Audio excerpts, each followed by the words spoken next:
Hello everyone, welcome back to my channel. आज म हजुरहरूलाई युट्युबमा आएको एउटा नयाँ अपडेटको बारेमा जानकारी लिएर आइरहेको छु र युट्युबले चाहिँ हालसालै नयाँ अपडेट लिएर आइरहेको छ र अब चाहिँ नयाँ युट्युबर्सहरूलाई आफ्नो च्यानल मोनेटाइज गर्नको लागि एकदमै गाह्रो हुनेवाला छ।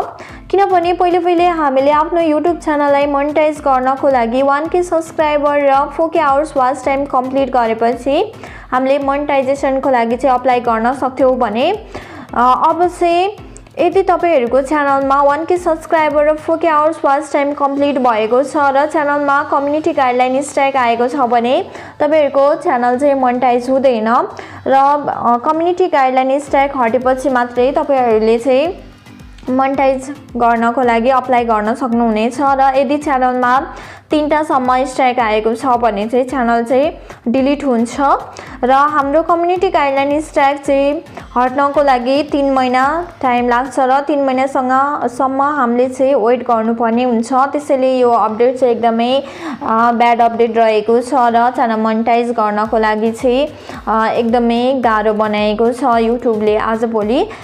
सो आजको अपडेट चाहिँ यति नै थियो।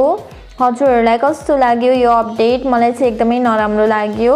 आफ्नो प्रतिक्रिया कमेन्ट बक्समा दिनुहोला र भिडियो मन परेमा च्यानललाई सब्स्क्राइब गर्नुभएको छैन भने च्यानललाई सब्स्क्राइब गरी नजिकै रहेको बेल आइकनलाई पनि प्रेस गरिदिनु होला।